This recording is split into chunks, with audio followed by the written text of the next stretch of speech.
Hey guys! Hey everybody! We are here to give you the update on what's going on with my mouth.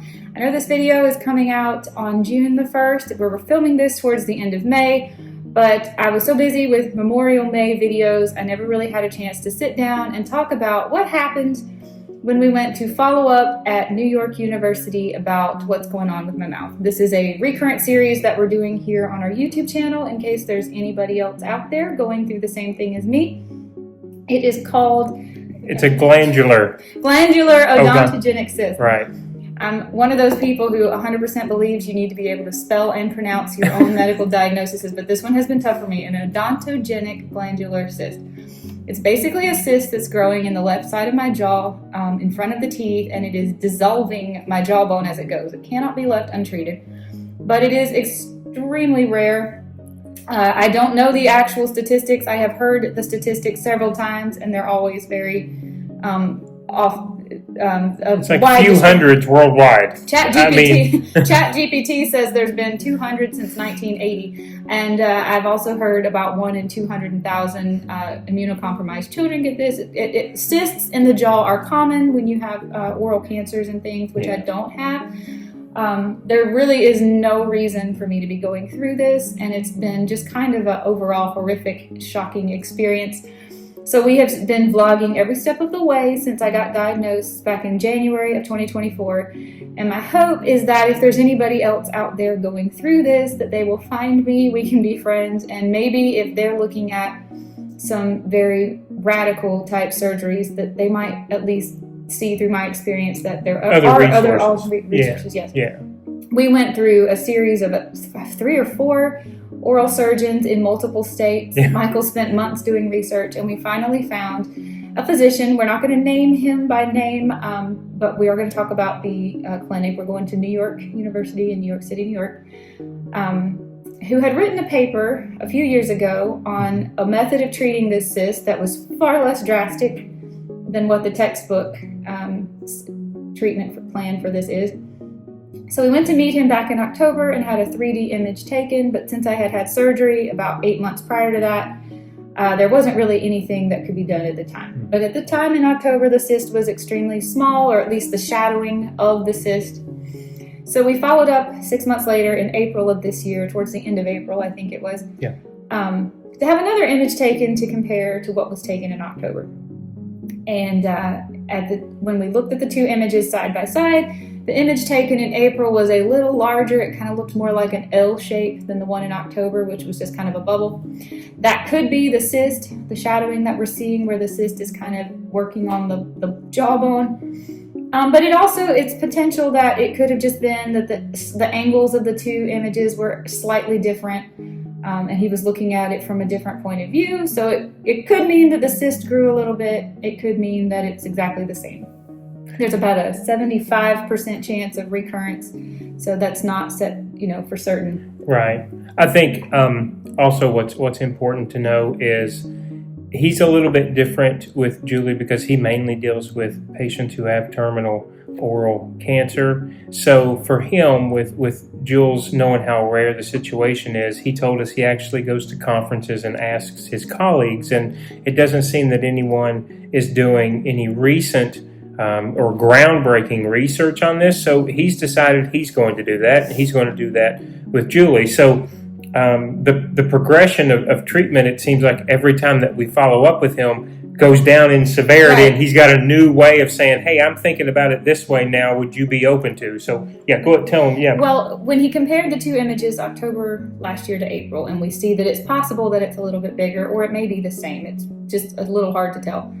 And in either scenario, it is too small to operate on right now. So the best thing that I can do and we can do is go on and enjoy our summer and come back 6 months later in October of this fall, and we will do another scan and we will see if it's grown again. We originally found this oral surgeon because he wrote a paper a few years ago that Michael found where he uses cryotherapy to try to eliminate this cyst and remove it. And that was such a much less radical surgery than the one that we had been looking at with the oral surgeons we had talked to up until that point. But when we saw him in October, he said he's actually progressing past that and was doing something more with like heat lasers. Mm-hmm. which I thought sounded a whole lot better because that would involve being able to possibly preserve my teeth. I wouldn't have to lose my lower teeth. A lot more microscopic. Right. If you want the whole backstory on these other videos, we're not really going to recap that in this video, but this is part of a playlist, so you can certainly go see all of those other ones if you wanted to follow up with what I'm talking about losing my teeth there. But when we saw him back in April, and he mentioned that he had brought this up at a convention, he said oral cysts are common, it's just the type of cyst that you have is not common.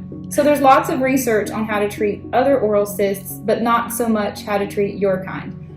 And he kind of intimated that if we were willing, he would like to kind of experiment on me, which is good news and bad news. He treats other oral cysts by opening them up and placing a drain so that they are kind of open to air, which prevents the cyst, I guess, from expanding or getting larger. It kills those stem cells in there. Exactly. Which would involve opening back the surgical incision that I have and placing a little bitty drain inside of it, which would actually be in my mouth. You wouldn't be able to see this. And I would be responsible for flushing it with, I'm assuming something along the lines of saline or just something to keep it patent 3 times a day for, he said, probably over a year. Which I thought, I can do this. This is the first time anybody has ever given me a treatment option where I feel empowered and I don't feel helpless. I feel like this is something I can actively do. I was a nurse for 16 years. I am not scared of drains. I'm not at all afraid of that. You wouldn't be able to see it or tell by looking at me that I would have that in my jaw. It wouldn't prevent me from eating probably anything. So that is kind of the treatment plan that he wants to consider if this grows back and it does become big enough to actually treat. The only downside to it is because there is no actual treatment for my cyst yet, it is going to involve every 6 months follow-up for basically the rest of my life, and I will probably outlive his practice, but that's an extra set of x-rays every 6 months. But it is certainly better than the alternative, which was, if you guys had heard about it, it's a much more severe, drastic surgery that takes well over a year. It's reconstruction. It's absolute utter reconstruction of your entire lower. Very severe. Yeah, very severe. But we were encouraged because he is bringing this up at conferences to keep seeing if other people have thought about it. He told me he thinks about me and my situation quite a lot over the last 6 months since I've been there, trying to figure out what would he do if he could try anything. Yeah. And that is exactly the kind of medical professional that Michael and I are interested in. Right. That was the whole reason of doing the research, was to find somebody who wanted to continue and not just do the status quo. And that's what we were experiencing with like the gold standard in Florida. And if you guys look that up, that's one of the best schools in the world for dentistry, but that wasn't okay with us. So he was about the only guy in the United States. We found some overseas, and we found some in South America, but he was the guy, and he, again, we just had a great conversation. We've had a great rapport with him. He's amazing, but I also think that he is using these images and looking in even finer detail than maybe what others would, because it is Julie, because he knows how rare it is. And so, like she said, we're not sure yet what it is. He doesn't want to touch it right now, but like he said, 6 months every year, he wants to stay on top of it.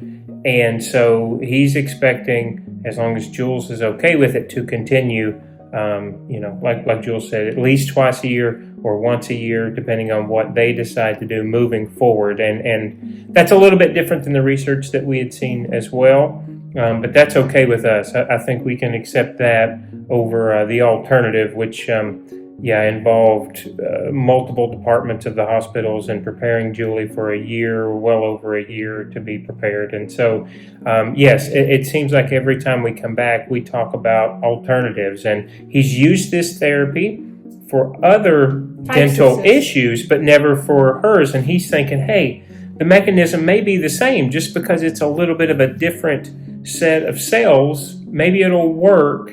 And so again, this is so drastically different because we were told having anything open in your mouth meant that the bone was dying. We had been told that in the beginning. And so for him to come back and say, no, not so much. That's just, I don't know, it's eye-opening. We love it. We love him. He's been absolutely amazing. And so I can't even begin to talk about how grateful I am for you having found him, for him having been willing to take me on as a case. And to respond and to me. To think open-mindedly about this. I will always be the person who volunteers for research because I guess if you've been on this channel for a while, you know that Michael and I are generally pretty anti-Western medicine. Not to say we are staunchly opposed to it in all scenarios, but for the most part, we tend to be the people who listen to our bodies, look very hard at our diet and lifestyle, and move forward with the understanding that we feel like with the education and the background and the experience that we have, we can make the most intelligent decisions for ourselves. An educated guess. And then this came out of the complete blue. This is what I have is genetic. It is not my fault. It was not caused by anything I did or didn't do. It was just a random scrambling of the genes that I got given from perfectly healthy parents and very healthy grandparents. So this has been kind of a freak fluke thing. Random. It's so random, especially your age. Yeah. You are not in any of the classifications, even when you look at the statistics of this. That we had been given from Florida was that this was common in immunocompromised children, most times children who have things like bone cancers, blood malnourishment cancers. On top of it. It's prevalent in a ethnicity that I am not. It was always children, and then occasionally in much older people. So I didn't. It's been a complete surprise to everybody that this happened to me, and a lot of times it feels like a nightmare that I just can't seem to wake up from. But I really respect the physician that we have found for putting the power back in our hands and being willing to address this as conservatively as he could. Florida was ready to just remove my entire lower face and reconstruct it in a year after the swelling went down. And he has been doing everything he can to backtrack from that. And it cost me a huge emotional toll and a mental health toll. The experiences we had in Florida and even here in North Carolina with the maxillofacial area surgeons. But every time I go into his office, I think I walk in there with this extreme black cloud of anxiety because I'm expecting the worst. And he always ends up smacking my chair and saying, go enjoy your summer and have a great holiday season. And I think that we are onto something here. And if there's other people out there, the whole reason we're doing these videos is we just want to encourage you not to settle for an answer that doesn't sit right with you and doesn't align with your values or how you practice. Healthcare is yours. That is your human right to they be work healthy. For you. They work for you, and never ever ever stop looking for someone who can do it the way you want it done. I just believe in my heart that you know yourself better than anybody else. You and your partner who have common goals, and just the way you live your life. And I think one thing, and we told the doc this as well, and he's not just a dentist, he's actually an MD, a DMD, and a PhD. So when we were talking to him, I let him know he didn't realize it had been a year. Around that time, it had been almost a year to the day with the diagnosis originally. And he knows statistically, we had read that it should have come back, 75% chance should have come back, much larger than maybe this artifact that we're seeing on the image. And my point is, it's coming back, but it is coming back slow if it is. And I was going to say, I attune that to the diet. I really, really do. I mean, Julie was doing a hardcore carnivore, bone broth, collagen, eggs with the choline every single day. And I fully believe that the diet and lifestyle is attributing to either this coming back extremely, extremely slowly, or has not come back yet at all. And we won't really know that until... And the longer it takes to come back aggressively, the more time we have to experiment. And because other things. Exactly. When I spoke to him on the phone the first time, he agreed right up front. We're going to call each other first names. Very respectful, very nice. But he said, look, I agree with what Florida's saying. He'd saw Julie's original images.